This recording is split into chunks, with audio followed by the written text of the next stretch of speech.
Hello everyone, welcome to Dakshini Classroom और this is the class where we are going to discuss about indicators. Last class में जो हमने hydrolysis और buffer solution को ख़त्म किया था और उसके प्रश्न देखे थे, तो वो जो सॉल्यूशंस थे उसमें क्या है, पीएच की बातें हमने करी थी। तो पीएच को कैसे डिटेक्ट किया जाए और पीएच को डिटेक्ट करने के तरीके कौन कौन से हैं, that is given by indicators. So we are going to discuss about indicators.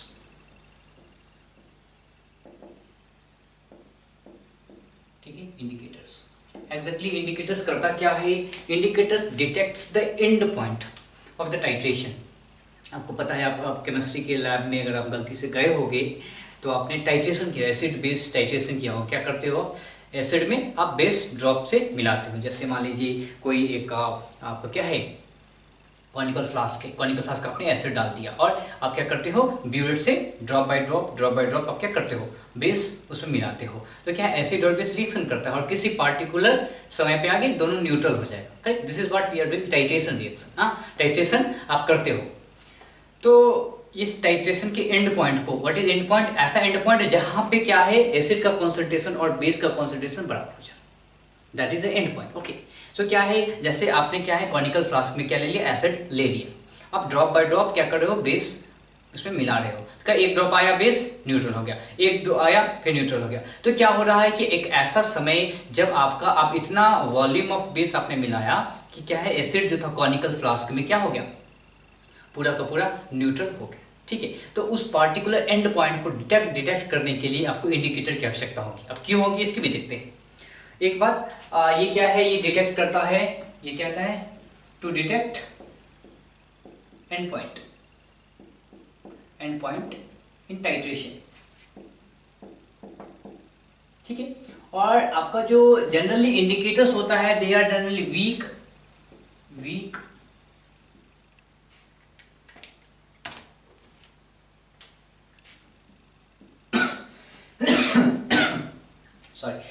Organic acid base. ये क्या होते हैं, वीक ऑर्गेनिक एसिड और बेस होते हैं। ये जो इंडिकेटर्स क्या होते हैं एग्जैक्टली, ये वीक ऑर्गेनिक एसिड और बेसिक कंपाउंड्स होते हैं। ठीक है, ये आपको दिखाते हैं कि आपका जो किसी पार्टिकुलर पॉइंट पे आपका एंड पॉइंट रीच कर गया है। तो इसकी आवश्यकता क्यों है? सिंपल सी बात है, आप रिएक्शन लिखते हो, टाइट्रेशन की मतलब है, मान लीजिए आपने NaOH है and you have putting HCl in conical flask, और आप क्या कर रहे हो, न्यूट्रलाइजेशन रिएक्शन कराने का प्रयास कर रहे हो। So this is in your conical flask and this is in your burette, you are putting drop by drop of sodium hydroxide. तो क्या बनेगा, what you know that this is colourless, this is also colourless and this you know कि colourless. अब आपको कैसे पता चलेगा कि किसी पार्टिकुलर पॉइंट पे आपका जो आपका HCl है, जितना आपने लिया था वो सब का सब न्यूट्रल हो गया है। ठीक है, यानी कि ये जो particular point, this is very important, आपको एग्जैक्टली समझना पड़ता है कि आखिर किस पॉइंट पे आपका जो है रिएक्शन है वो न्यूट्रलाइजेशन रिएक्शन पहुंच चुका है। यानी कि ऐसा कौन सा पॉइंट है जब आपने जितना HCl लिया था वो सारा HCl इस NaOH के कारण न्यूट्रल हो गया है।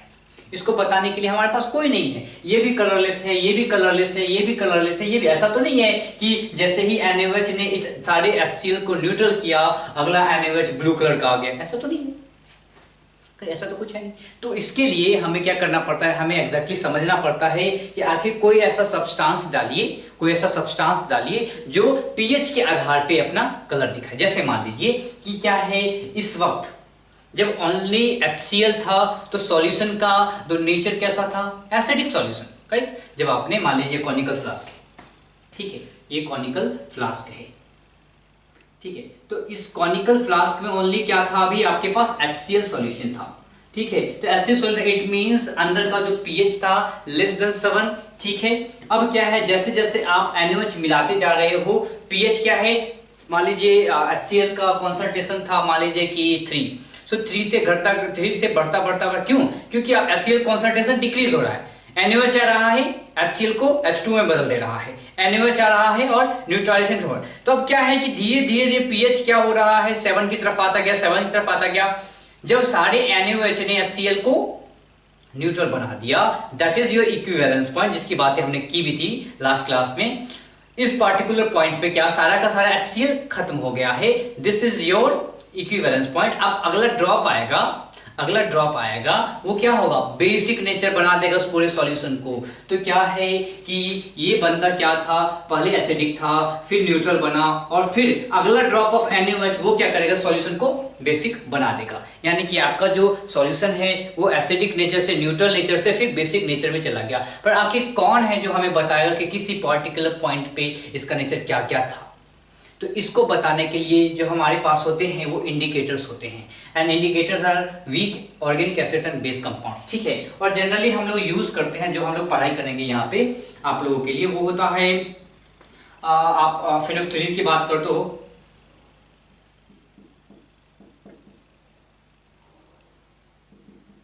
ठीक, फेनोक्सिलिन। दूसरा है methyl orange,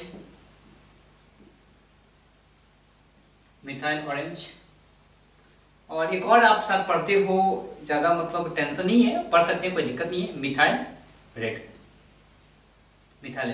so you should know that this phenolphthalein is a acidic buffer, sorry, this is acidic indicator, this and this two are your basic indicator, ठीक है। एसिडिक इंडिकेटर का क्या मतलब है, HI के रूप में दिखा सकते हैं, कोई बड़ी बात नहीं है। इसको आप इसको क्या दिखा दो, B, और लेट्स टेक INOH, दिखाने का एक तरीका है। जैसे फेनोक्सिलिन है तो इसको बताने का एक तरीका है PH या HPH, कैसे भी दिखाओ कोई फर्क नहीं पड़ता।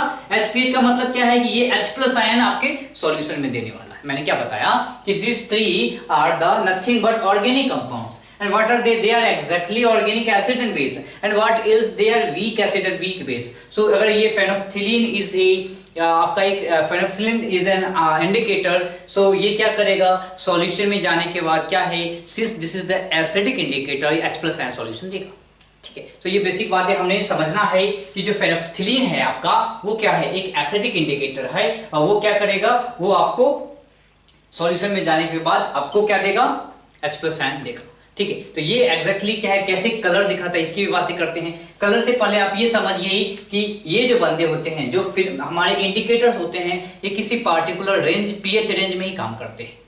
ये बंदे, ये जो है आपके किसी पार्टिकुलर पीएच रेंज, हर जगह ये काम नहीं करेगा, ये किसी पार्टिकुलर पीएच रेंज में ही काम करेगा। और जो रेंज है इन तीनों का आपको याद रहना चाहिए। क्या याद रहना चाहिए, पीएच रेंज, मैं लिख देता हूँ पीएच रेंज, जहाँ पे ये आराम से काम करते हैं। For this phenolphthalein, this is 8.3 to 10. Then let's talk about methyl orange. This is you can talk about 3.4 to 4.4, and this is some 4.6 to 6.2. These are the, मैं exactly इसके सारे पॉइंट, और नहीं कि 3.4, these are the basic numbers जो बताते हैं कि जो आपका फेनोक्सिलिन है वो इस रेंज में काम करता है, ठीक है। सो आपको क्या समझ में आना चाहिए कि आपका अगर बेसिक सॉल्यूशन है तो वहां पे कौन सा इंडिकेटर आपको यूज कर लेना चाहिए। अगर आपका एसिडिक है, काफी ज्यादा एसिडिक आपके पास सॉल्यूशन है, तो कौन सा इंडिकेटर काम आएगा, मिथाइल। और आपका मान लीजिए कि समहाउ न्यूट्रल से हल्का सा एसिडिक की तरफ बढ़ रहे हैं, वहां पे आपका मिथाइल है। जैसे इसकी बातें करते नहीं है, जनरली हम क्या बात करते हैं, इन दोनों की बातें ही करते रहेंगे। तो ठीक है, इनको जल्दी से नोट कीजिए, ठीक है। तो अब हम बात कर रहे थे कि इसकी फेनोक्सिलिन और मिथाइल ऑरेंज की बात हमने की है, और इसको बताने का तरीका आपको पता चल गया है। अब मिथाइल ऑरेंज को आप ऐसे भी दिखा सकते हो, MEOH, ठीक है। क्यों, क्योंकि एक बेसिक इंडिकेटर है, ठीक है। तो ये अब आपको पता चल गया है। अब बात करते हैं किसी सिंपल इंडिकेटर, एसिडिक इंडिकेटर की बात करते हैं। तो ठीक, एसिडिक इंडिकेटर एग्जैक्टली कैसे काम करेगा, ये काम कैसे करता है, इसकी बात करते हैं। तो कहा गया हमारा एसिडिक इंडिकेटर HIN है, so let's write it, HIN क्या करेगा, सिंपल सी बात है, जो आपको बताया आयनिक इक्विलिब्रियम सबसे आसान चैप्टर है, बेसिक चीजें करना है। HIN है वो डिसोसिएट करके H+ और IN नेगेटिव बनाएगा, ठीक है। इसका ध्यान रखेंगे, सिंस ऑर्गेनिक है, ऑर्गेनिक का कन्वेंशन होता है कि आप लड्डू डाल देते हो चार्ज के बाहर, सो मैं भी ऑर्गेनिक का कन्वेंशन फॉलो करता हूँ, ओके। अब देखिए क्या है ये क्या करना चाहता है उसको देखिए। ओके, सो कन्वेंशन को फॉलो तो करते हैं, ये बातें करते हैं किसकी। अब देखिए क्या है ये HIN है, आप क्या बोल सकते हो इसको, अनआयोनाइज्ड फॉर्म, अनआयोनाइज्ड फॉर्म, या आप इसको UF बोल दो। दिस इज अनआयोनाइज्ड फॉर्म, और ये क्या हो जाएगा आपका आयोनाइज्ड फॉर्म, ठीक है, IF बोल दो, ठीक है। सो अनआयोनाइज्ड फॉर्म से क्या जा रहा है, आयोनाइज्ड फॉर्म में जा रहा है। अब और क्या समझने वाली बात है कि इस बंदे का कलर कुछ होता है, इस बंदे का कलर कुछ होता है, मतलब क्या है, यही तो खेला है, खेला असली यही है। इस बंदे के पास अपना कलर, इस बंदे के पास अपना कलर, ये दोनों अलग अलग कलर इंपार्ट करेंगे। बात को फिर से समझते हैं, इंडिकेटर काम क्या कर रहा है वो हम समझने जा रहे हैं कि कैसे इंडिकेटर इस सॉल्यूशन का कलर बताता है। इंडिकेटर कैसे एग्जिस्ट करता है, आपको पता है दिस इज वीक एसिड और बेस, यानी कि अगर ये हम एसिडिक इंडिकेटर की बात कर रहे हैं तो क्या है, इस तरीके से दिखाएगा जैसे एसिटिक एसिड रहता है ना, वैसे ये रहेगा, कुछ नई चीजें नहीं है। आफ्टर दैट क्या होगा बताएंगे, अगर वो एसिटिक एसिड की तरह काम कर रहा है तो वो क्या है, डिसोसिएट होगा। जब डिसोसिएट होगा तो आपको पता है डिसोसिएट हुआ नहीं कि आप लिख दो कि भैया KIN, डिसोसिएशन कांस्टेंट, चलिए चिंता नहीं करना है, ठीक है। अब क्या है, जब डिसोसिएट हो रहा है so this is called unionized form, ionize नहीं हुआ है।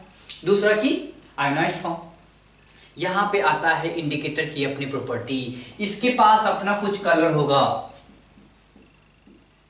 और इसके पास अपना कुछ कलर होगा,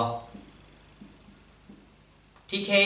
यानी कि आपके पास अगर सॉल्यूशन है, सॉल्यूशन में इस बंदे की संख्या ज्यादा या इसका अनआयोनाइज्ड UF का कॉन्सेंट्रेशन ज्यादा, so you will see this colour.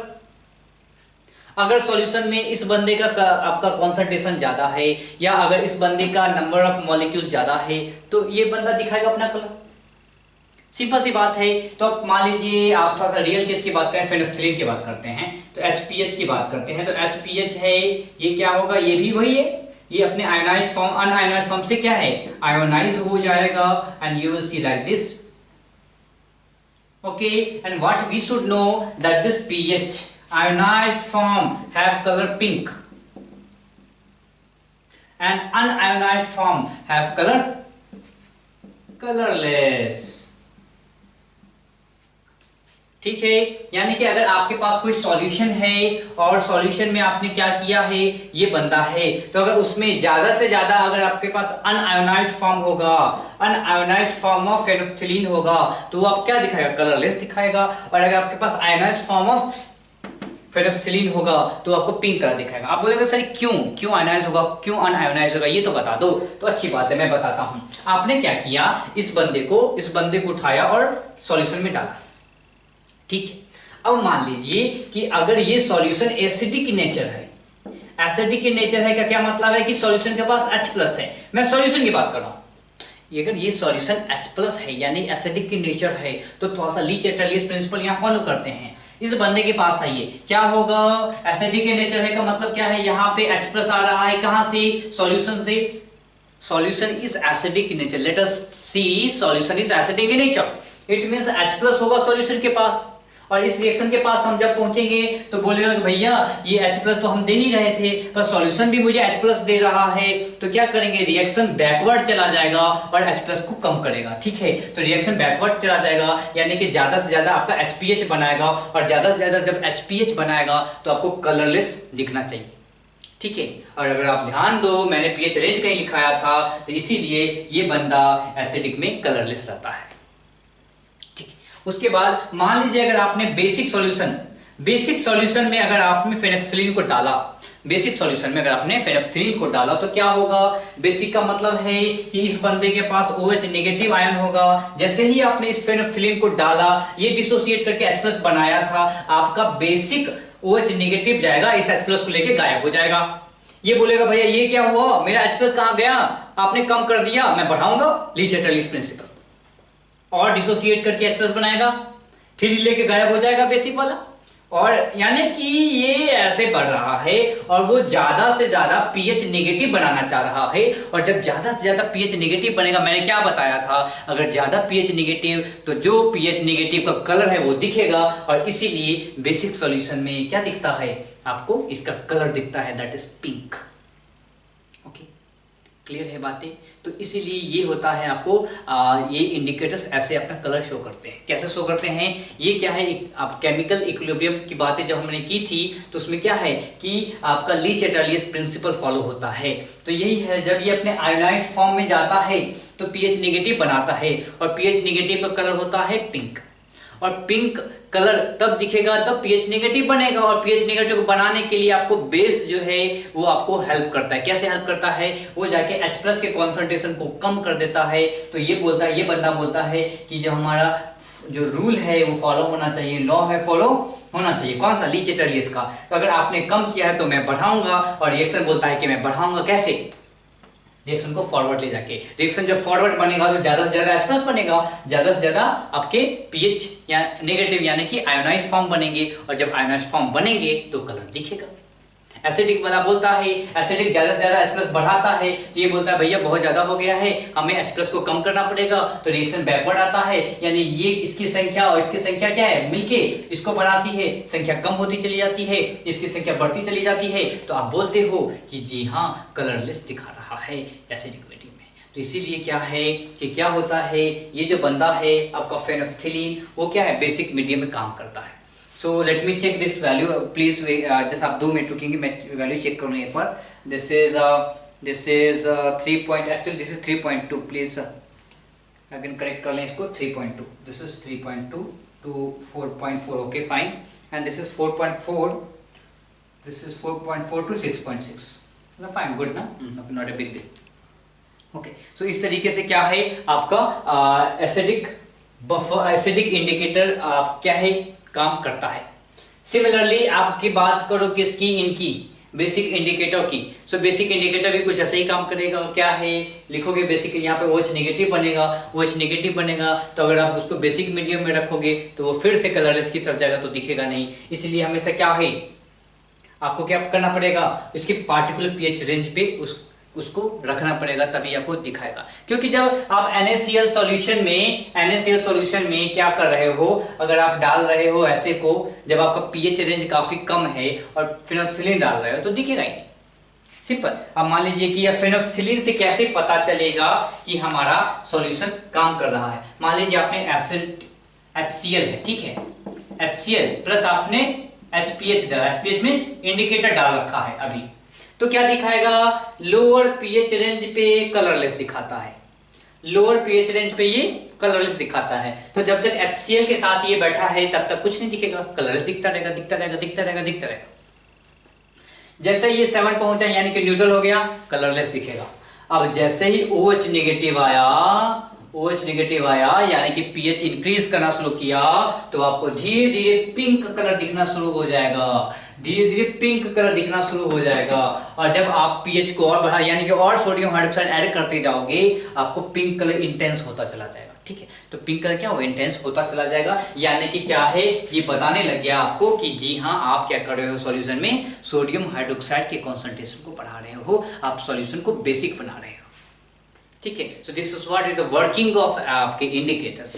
सो इसको थोड़ा सा जल्दी से नोट करेंगे, फिर हम देखेंगे पीएच ऑफ इंडिकेटर्स क्या है, पीएच ऑफ इंडिकेटर्स का यूज कैसे करते हैं, ठीक है। इसको थोड़ा सा जल्दी से आप लोग नोट कीजिए।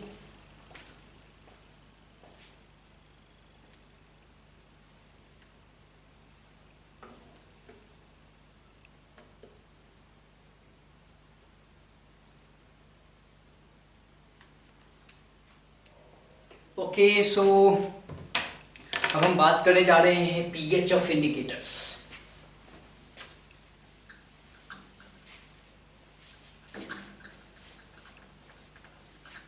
पीएच ऑफ इंडिकेटर्स क्या है, पीएच कैलकुलेशन करेंगे और फिर हम लोग वर्किंग पीएच रेंज की भी बात करेंगे।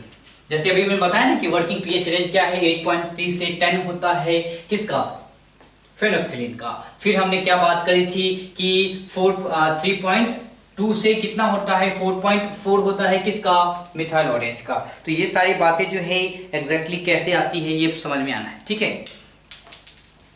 तो हम लोग बात करने जा रहे हैं pH of indicators.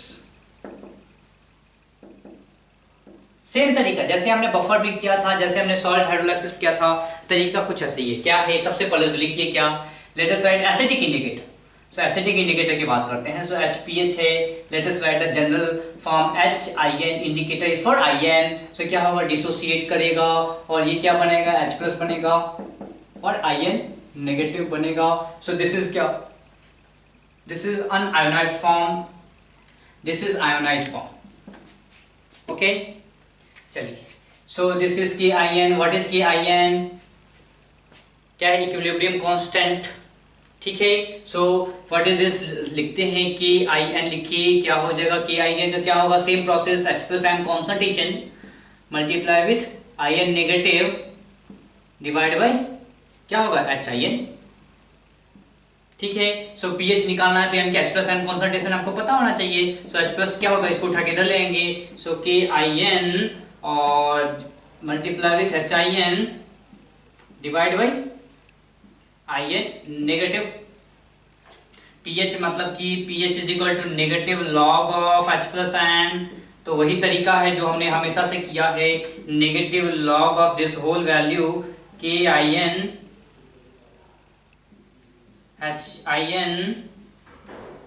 IN negative, ठीक है। ओके तो आप इसको और अच्छे से लिखो। हम क्या लिख रहे हैं, pH बना रहे हैं, pH is equal to negative log of क्या होगा KIN माइनस और क्या होगा बताइए, negative plus negative log of